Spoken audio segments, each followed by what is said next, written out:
one of the real joys of the Cub is definitely exploring. Your big fast super bikes, they can be going up and down the bypass racing each other 100 miles an hour. But I really enjoy things like this, where you explore your local area, just going on tiny little tracks until you can't go any further. And sometimes you can go straight through to the other side and end up on big roads again. And other times it's gated or just a farm. So this is in Packington in Leicestershire. And I've actually been up this lane before.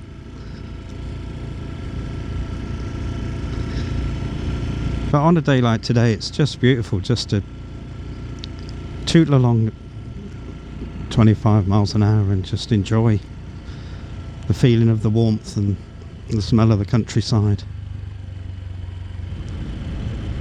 Luckily in England we've got hundreds of miles of roads like this. Little cut-throughs that go between other major roads and roads that lead to nowhere, apart from beautiful countryside.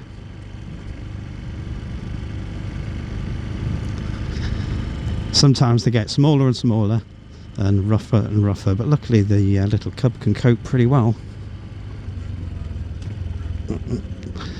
There's a hazard there.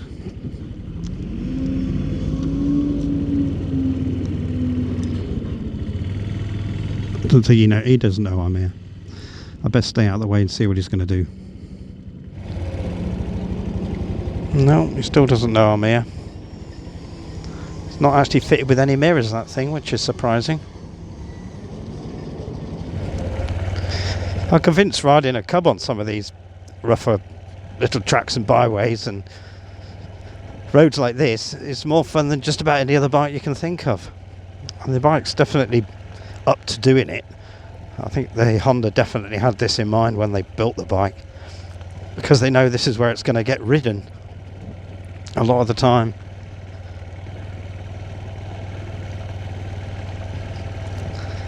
But there's no fears or worries taking the Cub down here. I just obviously cope with it no problem. And it's so light and easy to ride that you're not worried about dropping it or anything at all really. And if you reach a dead end, you can just scoot it around like a push bike and head somewhere else.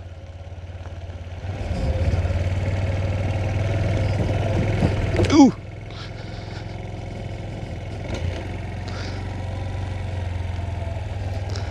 Unsuitable for motors. Oh, excellent. That's what you want to see.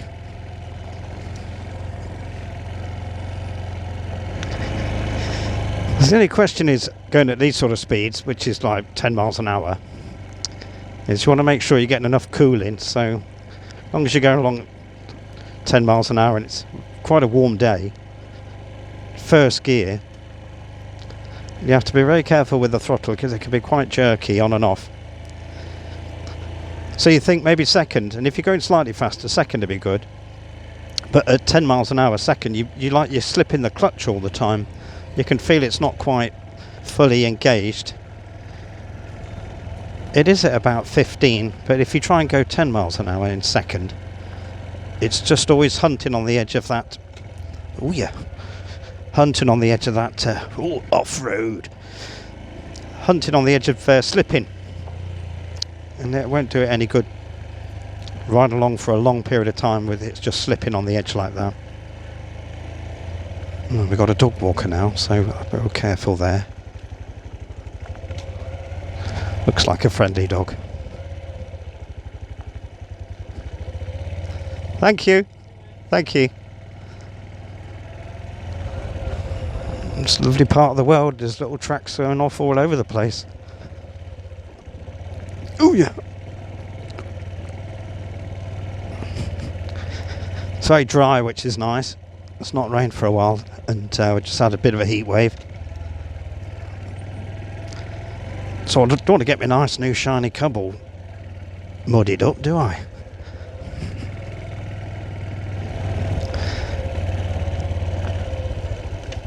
Right, I'm going to stop the bike and turn it off. There's two horses coming. Thank you. think that's the safest thing to do. Thank you. Well, you didn't take the shortcut. I'm on an adventure. Don't blame me, I'm sorry.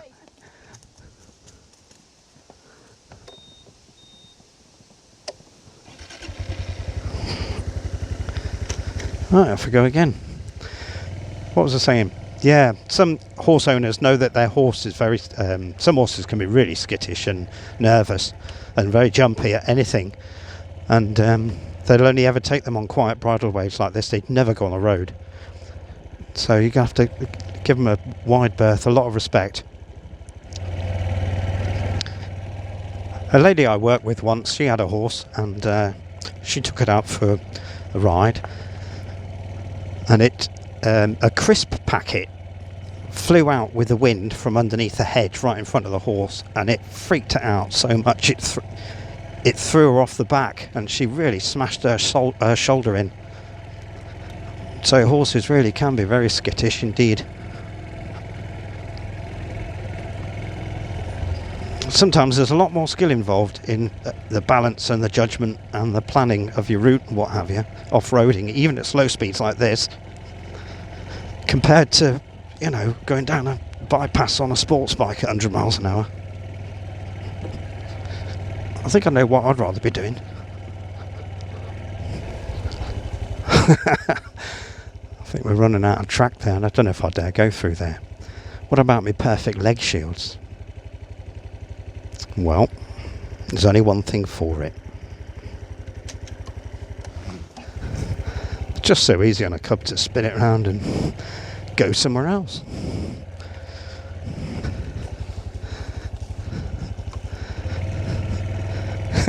I'm officially lost now. Yes, officially in the middle of nowhere. We're not that far from civilization. I think we'll probably survive. Now remember, when you close your top box, put your keys in your pocket and zip it up. That's a favourite, that is. I've had a few people say they've done that. I nearly have as well. It's very easy to do right along with your keys in your top box. Occupational hazard. Put new oil through its paces, I should imagine. It must be getting quite warm.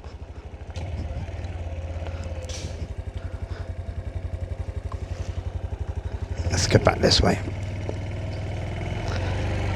I bet it'd be fun down here when it's really boggy, really wet.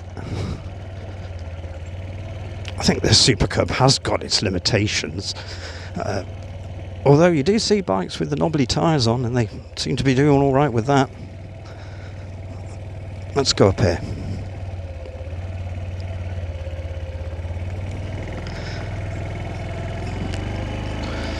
Do some more severe sort of lanes, and I'm sure the bike could cope.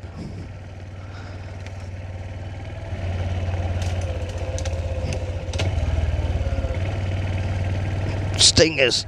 Ooh. Ooh. That's a tricky one. Oh no, neutral. Disaster. Total amateur.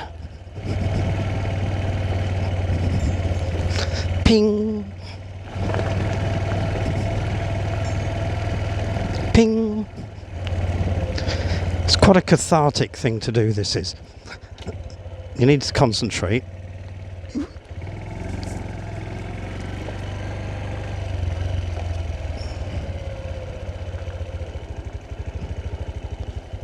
Thank you.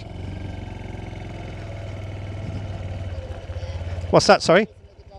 Oh, okay. Thank you.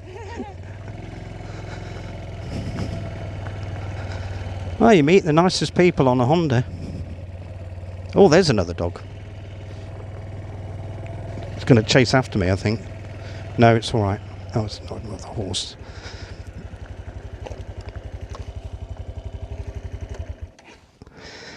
Texting while riding. Don't know if that's an offence or not. Hello. He's a whopper. Wowzers. That's a horse. He's real big. Give him a wide berth.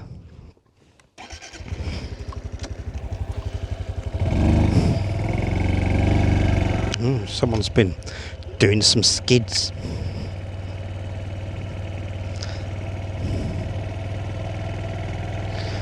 Oh, a tarmac. Wonderful. So smooth. Now I wonder where we're going to end up. It's just the joy of this adventure. Get to see the back of everything. That's an equestrian centre. And you never know exactly where you're going to end up. I think I might be in Ravenstone. I know the area well, so when I pop out somewhere, I'm pretty sure I know where I am.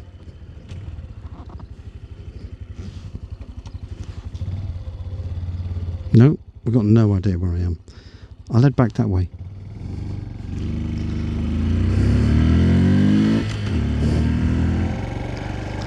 Sun's definitely melting the tar on the road here. That's pretty dangerous on a bike. Super hot day. Tar can be really slick.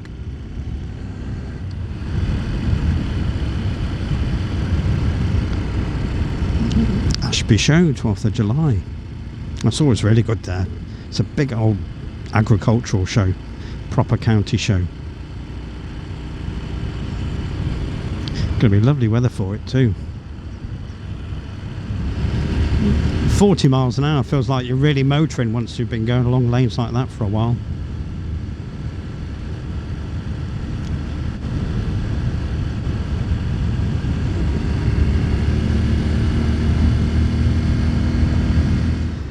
I'm really loving this bike. It's just so good on these lanes. 40-50 miles an hour sort of speeds. Just a happy place to be.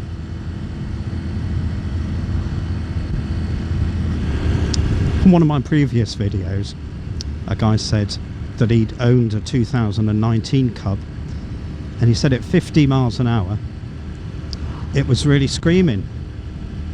So, I've not ridden one of the earlier bikes, so I'm not sure what he means by that. But these bikes after 2023, they are longer stroke. The engine is longer stroke, and I think they may well be geared differently. If you've got a longer stroke, you've got more torque, and you can gear it a little lower, higher. Right, this looks really black and slick here, look. This looks dangerous.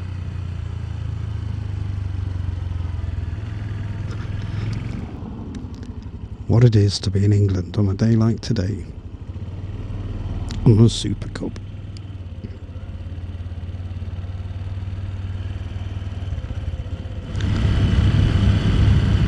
Onto another favourite little lane now.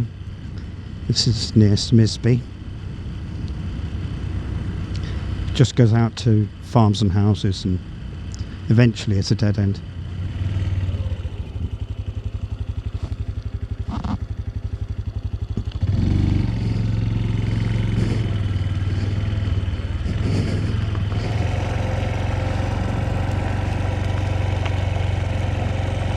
That'll do.